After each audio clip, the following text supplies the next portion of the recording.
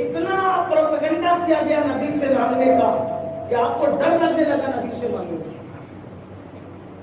اور اگر کہیں مانگتے بھی ہیں تو دل میں کھٹکھٹا رہتا ہے کہیں شرک تو نہیں ہو رہا ہے. ایک کھٹکھٹا لگا رہتا ملے گا کہ نہیں ملے گا. یہ حالات ہے. میں عوام کے حالات کہہ رہا ہوں, آپ برا نہیں مانے کیونکہ میں لوگوں کے درمیان رہتا ہوں, مجھے پتا ہے. یوٹیوب پر بیٹھ کر کے جو بکواسے کرتے تھے یہ نبی سے مانگتے کہ اللہ نہیں دے سکتا. ہم کہتے ہیں اللہ نہیں دے سکتا, یہ بات تو ہے ہی نہیں. ہم تو یہ کہتے ہیں کہ رسول اللہ نے فرمایا واللہ یعطی انما انا قاسم, اللہ عطا کرتا میں تقسیم کرتا ہوں. رسول اللہ نے فرمایا کہ میں تقسیم کرتا ہوں. تو لوگ ہم سے کہتے ہیں آپ نے بخاری نہیں پڑھی. ہم نے کہتا ہے پڑھی الحمدللہ, ہمیں کوئی ناز نہیں بخاری پڑھنے کا. تو کہا کہ وہ حدیث تو باب العلم میں لکھی ہوئی ہے تو حضور علم دیتے ہیں. ہم نے کہا چلو یہیں تک تو تم آ گئے, یہاں تک تو آئے نا کہ حضور علم دیتے ہیں. حضور علم دیتے ہیں. ارے جو زندہ رہتا وہی تو علم دے سکتا ہے. دیتے ہیں کہ نہیں دیتے, علم تو دیتے, مانتے ہو کہ نہیں مانتے. لیکن یہ باب العلم ہے یہ تو امام بخاری نے رکھا ہے. رسول اللہ نے تھوڑی اس کو باب العلم میں بیان فرمایا. حضور نے تو یہ کہا واللہ یعطی, اللہ عطا کرتا ہے, انما انا قاسم, اور میں تقسیم کرتا ہوں. حضور نے یہ نہیں کہا اللہ کیا کیا دیتا ہے اور میں کیا کیا تقسیم کرتا ہوں. جب حضور نے کوئی خاص نہیں ملا تو تو خاص کرنے والا کون ہوتا ہے. ہمارا عقیدہ یہ ہے اللہ سب دیتا ہے, نبی سب تقسیم کرتے ہیں. حضور سب دے سکتے ہیں. اللہ جو نعمتیں دینے پر قادر ہے اس کے وہ ساری نعمتیں تقسیم کرنے کے حضور کا ہے. اسی لیے تو میرے امام کے رب ہے معطی, یہ ہے قاسم, رزق اس کا ہے کھلاتے. حضور قاسم نعمت ہے, بلکہ جس کو ملا انہیں سے ملا ہے, جتنا ملا انہیں سے ملا ہے. اسی لیے تو کہتے ہیں خلق کے حاکم ہو تم, رزق کے قاسم ہو تم سے ملا جو ملا تم پہ کرو. اور قیامت میں جنت بھی سب کو ملے گی انہیں کے ہاتھوں سے. ہاں جنت بھی انہیں سے ملنا ہے, ان کی شفاعت کے بغیر کسی کو کچھ ملنا ہی نہیں.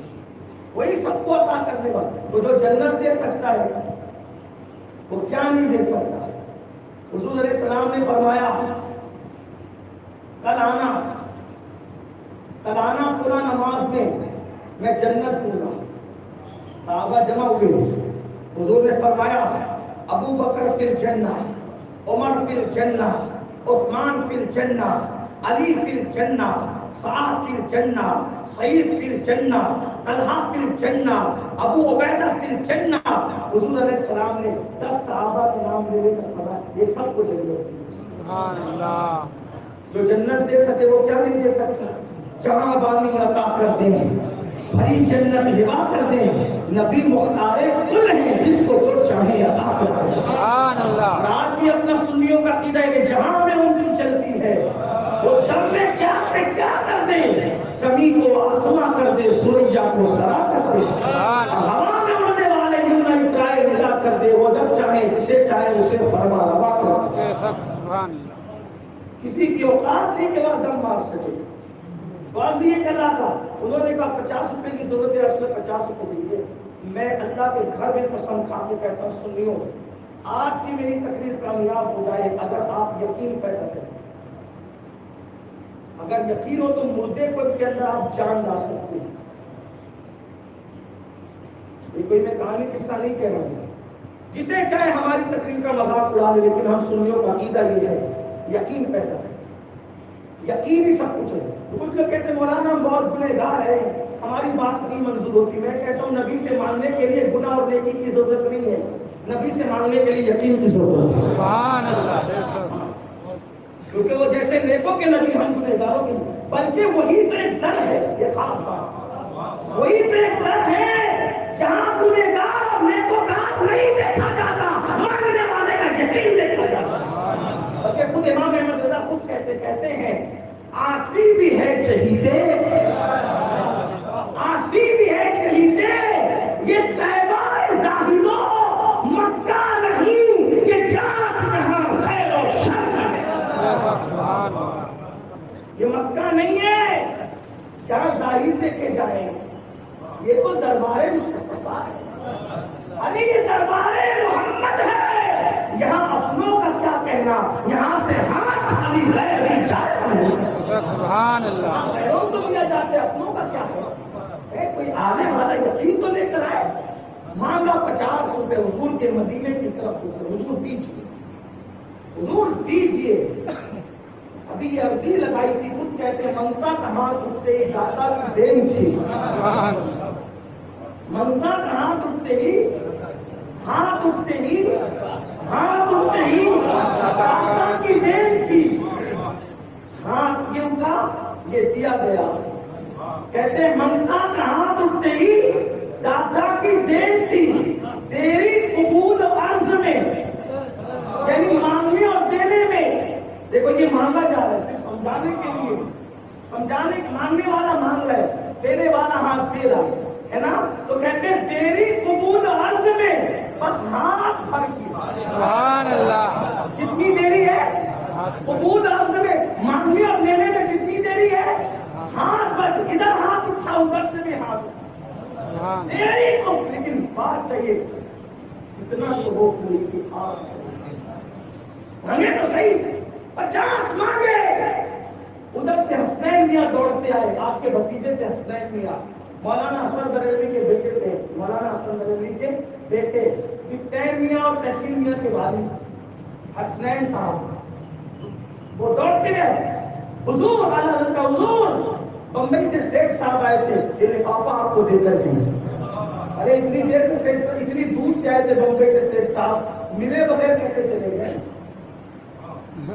یہی تو بات ہے، ممبئی سے سیٹ صاحب آئے تھے، آپ مجھے سچ بتانا اللہ کے گھر میں، اگر آپ دوراجی سے مالیگاؤں مجھ سے میرے لیے آئے اور اگر میں کمرے کے اندر آرام کر رہا ہوں تو آپ اتنا دیر رکیں گے کہ نہیں رکیں گے؟ جو گھنٹوں کا سفر برداشت کر سکتا ہے وہ کہ آدھا ایک گھنٹہ انتظار نہیں کر سکتا۔ آسٹریلیا کہتے ہیں کہ وہ ممبئی سے صاحب نے لفافہ نظر دے گئے، ملے نہیں دے گئے، کہتے میں نے لفافہ کھولا، مانگا تھا 50، نکلے 51 روپے، کتنے مانگے تھے؟ سنیو، 2 سے بولا پڑے، کتنے مانگے تھے؟ 50 کتنے مانگے تھے؟ 50 ملے کتنے؟ کہا میں نے لفافہ کھولا تو میری حیرت کی امتحان آئی، خوشگوار حیرت تھی، 50 مانگا تھا، کیونکہ میرے دماغ میں گھوم رہا تھا سید صاحب کے مانگے ہوئے 50 روپے، اور میرے پاس اس دن 1 پیسہ بھی نہیں تھا، ملے 51 روپے۔ تب مجھے یاد آیا، بندے تمہیں 50 تو مانگے تھے بھیجنے کے لیے، لیکن تو بھول گیا تھا کہ 50 روپے لفافے میں ڈالنا پڑیں گے، ڈاک ٹکٹ بھی لگانا پڑے گا، اس کا تو مانگنا بھول گیا تھا۔ جو بھولا نبی نے وہ ایک بھی عطا کر دیا، جو ہے رب سے ملی وہ مراد بھی، میرے سکوت پر بھی شاہ کی نظر تھی۔ سبحان اللہ سبحان عطا کی آج بھی آپ کو مل سکتا ہے، یقین کریں، حضور سے مضبوطی کا رشتہ پیدا کرو۔ باتیں اور بھی ذہن میں آتی ہیں، لیکن کل شریف کا وقت ہو چکا ہے، بول سکتا ہوں وہ کیسے یقین کے مجدد تھے۔ اعلیٰ حضرت پر کیس کیا گیا، کیس کیوں کیا گیا؟ گڑا ہوا مردہ نکالنا میری عادت ہے، اس لیے کہ جنہوں نے کیا وہ بھی ہمارے سبب کے ساتھ، جس پہ کیا گیا وہ بھی سب، آپ اس پہ ناراض نہ ہوگی گا، اس لیے کہ میری عادت ہے میں سنیوں کے ساتھ صرف شیرنی کھانے میں شریک ہوتا ہوں۔ لڑنے کی بات آتی ہے کہ تم مل جاؤ یا تو آپ ہی جا کے لڑو، ہمارے اندر اتنی طاقت نہیں ہے، ہماری ساری طاقتیں ہم ختم کر چکے ہیں سنیوں سے لڑنے والی، ہمارے اندر اب ایک ہی طاقت ہے، نبی کے دشمنوں سے لڑیں گے، سنیوں سے نہیں لڑیں گے، چاہے وہ ہمیں گالی دیں تو شوق سے ہو۔ ہاں، اس لیے میں بھی آپ سے کہتا ہوں سنیوں کے ساتھ اتنا ہی رہنا جتنا محبت کریں، جب وہ آخر چڑھا لڑنے کے لیے نہیں ہم لڑنے نہیں آتے، آپ لڑیں، بس پاک کی بریانی کھا کر جو طاقت آئی ہے اس کو سنیوں پہ نہیں آزمائیں گے، غریب نواز کی جو چھٹی کھا کر کے طاقت آئی ہے اس کو سنیوں پہ نہیں آزمائیں گے۔ اگر یہ طاقت کا استعمال ہوگا تو دین کے کام کے لیے ہوگا یا تو گستاخان رسول سے لڑنے کے لیے ہوگا۔ بھائی گستاخ آ کر تو دیکھیں تو چھٹی کا دودھ یاد نہ دلا دے تو پھر کہیں، ہاں ہم نرم اور صلح کلی سنی نہیں ہے، جو ایسا کہتے ہیں ان کو ایک مرتبہ آئینے میں منہ دیکھنا چاہیے۔ ہاں ہم اپنی تقریر سننے کی لوگوں کو دعوت نہیں دیتے، لیکن اگر ہماری سنیت دیکھنا ہے تو یوٹیوب کی تقریریں ذرا اٹھا کر کے دیکھو، ہم نے چھٹی کا دودھ یاد دلایا ہے، اور ہمارا مسلک چاہے وہ اہلا کہلا نبتو کہلا، کبھی ایسا کبھی ویسا مجمع دیکھ کر بدلنے والا نہیں ہے. ہمارا مسلک یہ ہے دشمن احمد میں شدت کیجیے، دینوں سے کیا محبت کیجیے، غیر میں جل جائے بے دینوں کے دل یا رسول اللہ نصرت کیجیے.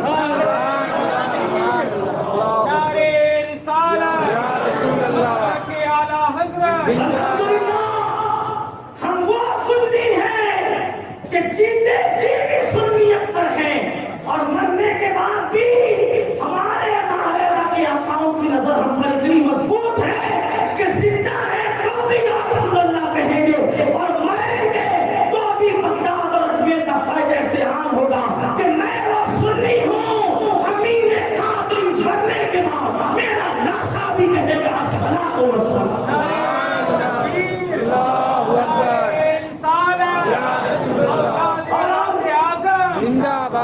ایک مسئلے میں کیس ہو گیا، اختلاف کا ہو گیا، لیکن پھر کہتا ہوں کرنے والے بھی سب کے تاج ہے، کروانے والے بھی جن پہ ہوا وہ بھی ہم کچھ نہیں کیا، اس لیے کہ اپنے بزرگوں کی شان میں جو گستاخی کرے ایک نہ ایک دن اس کا زوال ضروری ہے. اس لیے کسی سنی عالم کی شان میں کوئی گستاخی نہیں ہونا چاہیے، کوئی بکواس نہیں. ہر عالم سنی اپنا ہے، ہر پیر سنی اپنا ہے، یہ ذہن بنا. اور یہ امام احمد رضا کی فکر ہے، فکر رضا یہی ہے. ہاں تو کیس ہوا، آپ کو جانا تھا کورٹ، لوگوں کو فکر ہوئی کورٹ کیسے جائیں گے، عدالت میں جانا نہیں پڑے گا، یقین کیس ہونے والے کو نہیں جانا پڑے گا. آپ بتائیں جن پہ کیس ہوتا ہے تاریخ میں نہیں جانا پڑتا، یقین کل ہی جانا پڑے گا. باوجود کیوں کا فکر نہیں کرو، ہم نے غوث پاک کی بارگاہ میں عرضی لگا دی ہے. سبحان اللہ. اور عرضی لگائی کیسے لگائی پتہ ہے؟ الما خیر ہے غوث ہوتی کا تیرا، مر کے بھی چین سے سوتا نہیں مارا تیرا. یہ کلام دے نا انہوں نے عرضی لگائی غوث پاک کی بارگاہ میں. صبح بھی تو کہا حضرت چلیے کالی تم جاؤ ذرا دیکھو کیا حالات ہے. جب وہاں گئے تو سامنے والے لوگ ہی نہیں آئے. کیوں نہیں آئے تھے؟ تو وہاں کسی کا انتقال ہوا، نہیں آ سکتا. پھر دوسری تاریخ دی گئی. پھر کا حضور پہلی تاریخ میں تو یہ حادثہ ہو گیا تھا، دوسری کا ابھی بھی جا کر دیکھو. جب گئے تو دوسری تاریخ میں بھی کسی کا انتقال. تیسری تاریخ دی گئی، پھر کہاں گیا؟ اب تو چلیں گے آپ پر جا کر دیکھو تو صحیح. وہاں گئے تو پھر انتقال. تو جج کہنے لگا جب میں تاریخ دیتا ہوں تبھی تمہارے انتقال ہوتا ہے. اور پھر اس نے فیصلہ امام احمد رضا کے حق میں دے دیا. غوث پاک سے نسبت اتنی مضبوط. ایک آخری بات، جب نسبت اتنی مضبوط ہوتی ہے، یقین اتنا مضبوط ہوتا ہے، تو پھر انسان نوازا بھی کرتا ہے، انسان نوازا بھی کرتا ہے، عطا بھی کیا جاتا ہے. اللہ اکبر. سیدی امام اہل سنت امام احمد رضا سے بریلوی کو ڈاکٹر نے کہہ دیا کہ آپ کی آنکھوں میں کچھ پرابلم ہو گیا ہے، پانی اتر آنے کی وجہ سے. آپ کی آنکھوں میں پانی اتر آنے کی وجہ سے پرابلم ہو گیا ہے. آج سے کتاب پڑھنا بند کیجیے. اگر آپ کتاب پڑھیں گے تو نابینا ہو جائیں گے، اندھا پن آ جائے گا، آنکھیں چلی جائے گی آپ کی. اللہ اکبر. اب وہ اعلیٰ حضرت جس پر اوڑھنا بچھوڑنے کتابیں تھی، پڑھنا اور لکھنا، پڑھنا اور لکھنا، پڑھنا اور لکھنا، 1200 سے زائد کتابیں. فرماتے مجھے فکر ہو گئی، توجہ کرنا، مجھے فکر ہو گئی، پانی اتر تو آیا ہے آنکھ میں، اب کتاب پڑھیں گے تو ڈاکٹر کہہ رہا کہ اندھے ہو جائیں گے، نابینا ہو جائیں گے، آنکھیں چلی جائیں گی. ڈاکٹر نے یہ کہا یہ چلے گئے سیدھے اجمیر شریف. سبحان اللہ. کہاں گئے؟ اجمیر شریف. کچھ لوگ یہ بھی غلط فہمی پھیلاتے ہیں، میں ان سے بڑے ادب سے کہتا ہوں اگر وہ سنی ہے تو ادب سے کہتے ہیں، کیونکہ میرا تو یہی کہ سارے سنی میرے اور میں سب کا. دیکھو غلط فہمی ہوتی ہے آدمی سے. امام اعظم کے دور میں بھی امام اعظم سے غلط فہمی تھی. امام شافعی کے دور میں بھی لوگوں کو امام شافعی سے غلط فہمی ہو سکتی ہے. اسی طرح کچھ ہمارے سنی بھائیوں کو کچھ غلط فہمی اعلیٰ حضرت سے ہے. میں کہتا ہوں آج کے اعلیٰ حضرت کے ماننے والوں کو دیکھ کر آپ اعلیٰ حضرت سمجھنے کی کوشش مت کرو. آپ امین القادری کو دیکھ کر اعلیٰ حضرت مت سمجھو. آپ امین القادری کو دیکھ کر اعلیٰ حضرت، اس کی اوقات کیا ہے؟ نہ اس کا عمل ہے نہ اس کا علم ہے. اگر آپ کو اعلیٰ حضرت سمجھنا ہے تو اعلیٰ حضرت ایسے ہی چلے گئے، 1200 سے زائد کتابیں چھوڑ کر گئے. اگر اعلیٰ حضرت کو سمجھنا ہے تو ان کی کتاب اٹھا کر پڑھو، ان کی کتابیں پڑھو. 400 سے زائد تو کتابیں چھپ چکی ہیں. آپ امین القادری کے سر پہ عمل کرتے کہ اعلیٰ حضرت کو سمجھنا چاہتے ہیں. کوئی سید کھڑا ہے، کوئی بدبخت بیٹھا ہے، اعلیٰ حضرت کا نام لے کر ہم آپ کہتے کہ یہی اعلیٰ حضرت ہے. یہ اعلیٰ حضرت یہ تھوڑی ہے، یہ تو حضرت بھی نہیں ہے. آپ کو اعلیٰ حضرت دیکھنا ہے تو آپ 103 سال پیچھے جاؤ.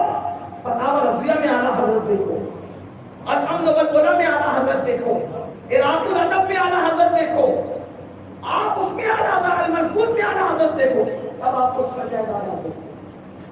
آپ اپنی غلط فہمی کو ختم کریں. اعلیٰ حضرت خانقاہوں کے مخالف کا نام نہیں.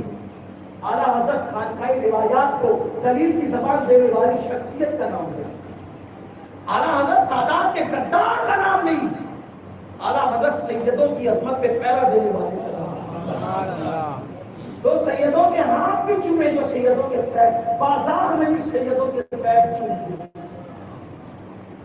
امام احمد رضا بازار میں بھی سیدوں کے پیر چومتے تھے اور یہ نہیں دیکھا کہ نسب کس کے پاس ہے، شجرے نسب کس کے پاس نہیں. وہ کہتے تھے جس نے کہہ دیا اب ذمہ دار وہ ہے، اگر وہ جھوٹ بول رہا ہے تو وہ جواب دے گا. اس نے کہہ دیا ہے، اس کی تعظیم ہم پر نازل ہوگی. یہ امام احمد رضا تھے. انہوں نے فرمایا سید اگر بد مذہب بھی ہو جائے، ان کے سوا کس نے لکھا ہے 24 صدی مجھے بتاؤ. اگر بد مذہب بھی ہو جائے تو اس کی تعظیم نہیں جاتی، اس کی تعظیم لازم ہے.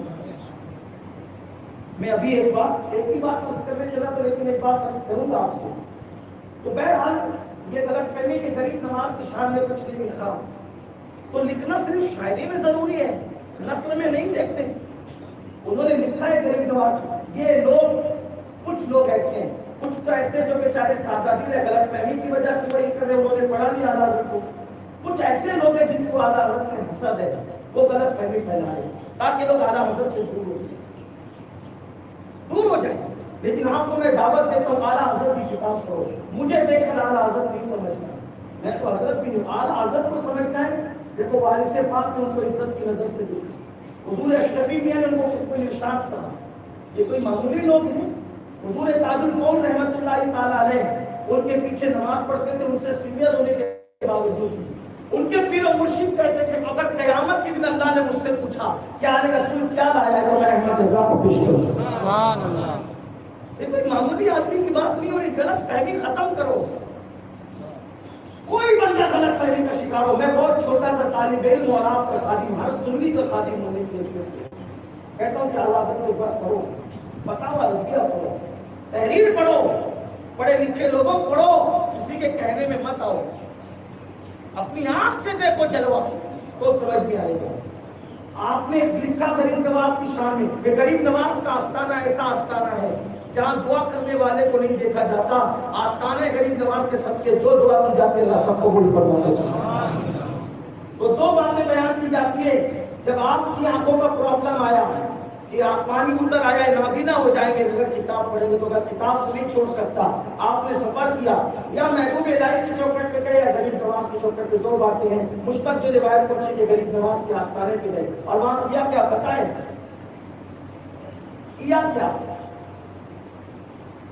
عالم تھے، عالم، اور ایسے عالم تھے 108 فنون معارف رکھتے تھے، لیکن وہ اپنے علم کا کی شمع لے کر نہیں گھومتے تھے. انہوں نے اپنے علم پر اپنے عشق کو غالب کر لیا تھا. اپنے عشق کو غالب کر لیا تھا. ان کا عشق ان کے علم پہ غالب تھا. انہوں نے کیا کیا؟ غریب نواز کی چوکھٹ کی مٹی اٹھائی اور مٹی اٹھا کے اپنی آنکھوں پر لگ دیا. ڈاکٹر کہتا ہے کہ میں اندھا ہو جاؤں گا مجھے اگر کوئی چیز شفا دے سکتی ہے تو وہ غریب نواز کی چوکھٹ کی کھاد دے سکتی ہے۔ سبحان اللہ۔ اٹھایا اور مل لیا اپنی آنکھوں، اٹھایا اور اپنی آنکھوں پہ مل لیا، جب اپنی آنکھوں پر ملا ہے اس کے بعد فرماتے وہ دن اور آج کا دن ہے، نہ کوئی دوا استعمال کی نہ کتاب پڑھنا چھوڑی، الحمدللہ آج تک میری آنکھیں روشن اور منور ہیں۔ سبحان اللہ۔ یہ اعلیٰ حضرت ہے، یہ عقیدت تھی ان کو۔ اب آخری بات جو کہنے چلا تو وہ بیچ میں یاد آ گئی سادات کے حوالے سے، اس لیے جو فتنہ چل رہا ہے، سیدہ فاطمہ کی عظمت محفوظ نہیں رہی، اب مولائے کائنات کی حرمت، ان کی عزت محفوظ نہیں، جس کے جی میں آتا ہے جو تحقیق کے نام پہ دو چائے بک دیتا ہے، اور پھر لوگ کھڑے ہو کر کے کہتے نہیں جی یہ تو اہل سنت ہے، اہل سنت کا دفاع ہے۔ میں کہتا ہوں کچھ ہوش کے ناخن لو، تحقیق کے لیے اور دروازے ہوتے ہیں، یہ عطیہ کا دروازہ ہے، جہاں جبریل امین اجازت کے بغیر نہیں آتے، وہاں تم تحقیق لے کر کے پہنچتے ہو۔ اللہ کے بندوں تمہارے ہاتھ جوڑتے ہیں، ہم کوئی مناسب لوگ نہیں، ہم کوئی پڑھے لکھے لوگ نہیں، ہم تو غلام ہیں اہل بیت اور صحابہ کے در کے۔ آپ سے گزارش کرتے ہیں کسی اور دروازے پہ تحقیق کرنا، یہ دروازہ تحقیق کا نہیں، یہ دروازہ ادب کا ہے، یہ دروازہ ادب کا ہے، حرمت کا دروازہ ہے، غلامی کی چوکھٹ ہے۔ جب ایک شخص نے کتاب لکھی نا، کتاب بخاری شریف کی ایک منسوخ حدیث پر، ایک منسوخ حدیث پہ اس دور میں کتاب لکھی، بڑا شوق ہے لوگوں کو نا تحقیق کا، اس دور میں بھی بڑے محقق تھے، اور حدیث کیا تھی کہ رسول اللہ نے اپنی بیٹی کو کہا کہ فاطمہ عمل کرنا، عمل، یہ مت سوچنا کہ تم محمد کی بیٹی ہے تو تم بخش دی جائے گا، میں قیامت کے دن تیری کوئی مدد نہیں کر سکتا۔ ایک حدیث ہے نا بخاری شریف میں اس مفہوم کی، اس حدیث پر ایک کتاب محقق صاحب نے لکھی، اور اس نے بہت لوگوں کو بھیجی تصدیق کے لیے کہ میں نے بخاری کے حوالے سے لکھی، بخاری کے حوالے سے لکھی، تصدیق کے لیے سب کے پاس بھیجی، اعلیٰ حضرت کے پاس بھی بھیجی، اور جس نے تصدیق کے پاس اعلیٰ حضرت کے پاس بھیجی ہوگی وہ کوئی غیر سنی تو نہیں رہا ہوگا نا، کوئی سنی رہا ہوگا نا، بھیجا تصدیق کے لیے اعلیٰ حضرت کے پاس، اعلیٰ حضرت نے اس کی تصدیق تو رکھ دی کنارے، آپ نے اس کے جواب میں کتاب لکھی، قراءۃ الادب، اس کا نام ہے لفاظ النسب۔ اعلیٰ حضرت نے قراءۃ الادب نام کی کتاب لکھی، اس کے جواب میں تصدیق نہیں کی، اور پھر اس کتاب کے ایسے اچھے اڑائے، فرمائے منسوخ حدیث ہے، منسوخ کو دلیل بناتا ہے، اور پھر لکھا کہ میرے نبی کے نسب کی فضیلت کیا ہے، فرمایا قیامت کے دن سیدہ فاطمہ ہی نہیں، نبی کے گھر کا بچہ جائے گا، سبحان اللہ، اور کسی کا نسب کام نہیں آئے گا۔ میرے نبی نے فرمایا الا نسبی و سببی، رسول اللہ کا نسب کہاں ہے، اور اس پر آپ نے جو جوائد پارے لکھے رہے تو اس کی شان ہی کچھ اور ہے۔ میں لوگوں کو یہ کہتا ہوں پڑھو، جو بات کہنے چلا تھا، کچھ لوگ یہ بھی کہتے ہیں ارے بولتے مولانا تھے، مولانا، اس سے زیادہ میں کچھ نہیں۔ میں بتانا چاہتا ہوں وہ صرف مولانا نہیں تھے، آپ پڑھو ان کو۔ حکیم اجمل خان صاحب کا نام سنا ہے؟ حکیم اجمل خان صاحب، حکیم اجمل خان صاحب تھے، ان کی دوستی تھی دو لوگوں سے، ایک ملک شام کے سید صاحب تھے ان سے، اور ایک الہ آباد ہائی کورٹ کے وکیل تھے ان سے۔ تو جب بھی حکیم صاحب کے یہاں سید صاحب آتے تو وکیل صاحب بھی آ جاتے، وہ سید صاحب بھی آتے، وہ سید صاحب صاحب کرامت تھے، ایسی بات ہے، سید نے سید نسب تھے، صاحب ایسے صاحب کرامت کہ حکیم اجمل خان کو کہہ دیتے تھے کہ اس کا علاج کرو، اس کا مت کرو۔ حکیم صاحب کہتے ہیں کیوں؟ کہا یہ دوا دے گے تو یہ مر جائے گا، اس کو مت کرو، اور جس کو کہتے مر جائے گا تو مر ہی جائے گا۔ وہ سید صاحب ان کے شان کے ایسے تھے۔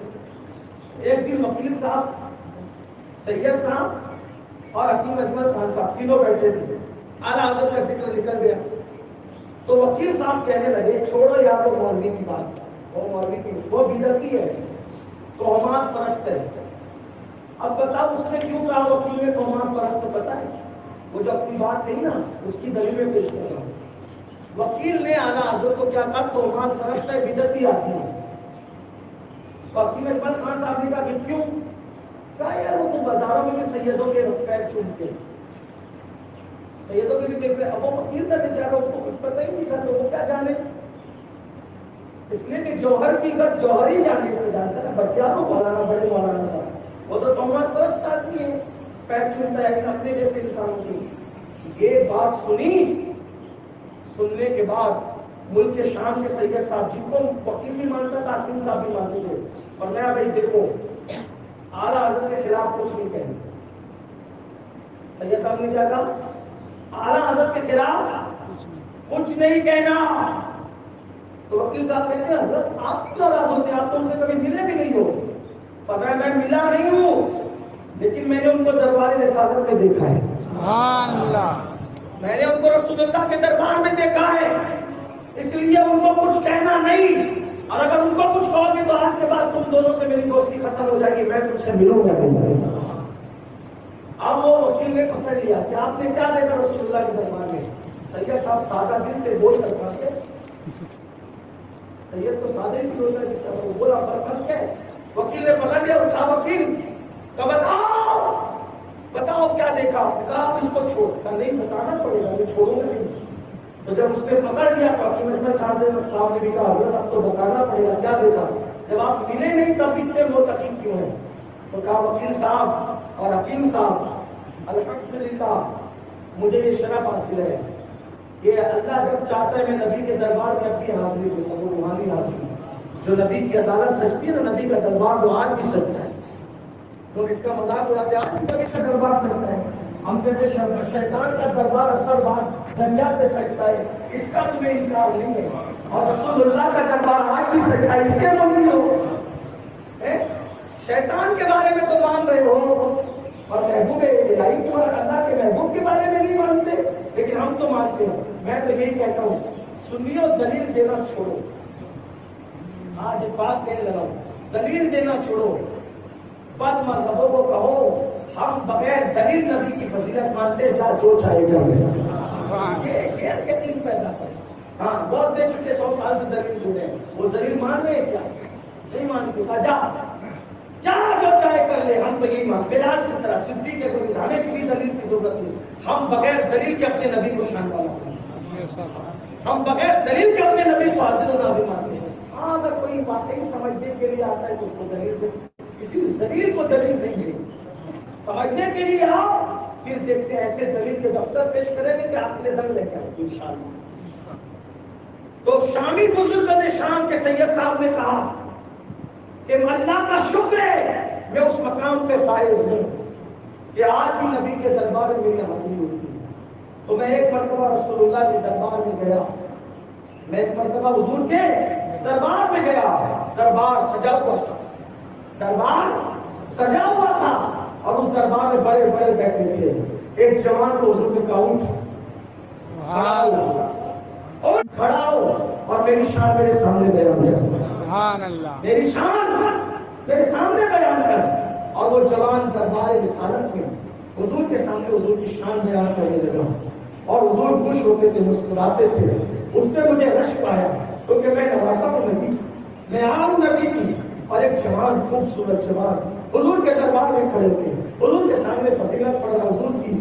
مجھے کہا، میں نے پوچھا نانا جان کون ہے یہ؟ آقا نے فرمایا یہ بریلی میں رہنے والا احمد رضا ہے. سبحان اللہ. سبحان اللہ. یہ بریلی میں رہنے والا احمد رضا ہے. جب سے میں نے نبی کے دربار میں اس کی یہ شان دیکھی میں اس کا دل سے متاثر ہوں. ارے جب میرا نانا اس کو نواز رہا ہے تو میں اس سے نفرت کیسے کروں؟ میں اس سے دعوت کیسے کر سکتا؟ یہ امام احمد رضا کی شان جو نبی کے دربار میں مقام ہوتا ہے. میں نہیں بول رہا ہوں، ملک کی شان کا وہ سید بول رہا ہے. نہ جو مرید ہے، نہ شاگرد ہے، نہ خلیفہ ہے، نہ کبھی ملا ہوا ہے. یہ ہے اس کا مطلب یہ اللہ نے تعالیٰ کو مقام ہے اور یہ مقام ان کو ان کے عشق رسول کی وجہ سے، ان کے ادب اعلی رسول کی وجہ سے. اللہ ہم سب کو فکر رضا کے قائل ہے. اللہ ہمیں امام احمد رضا کے عشق رسول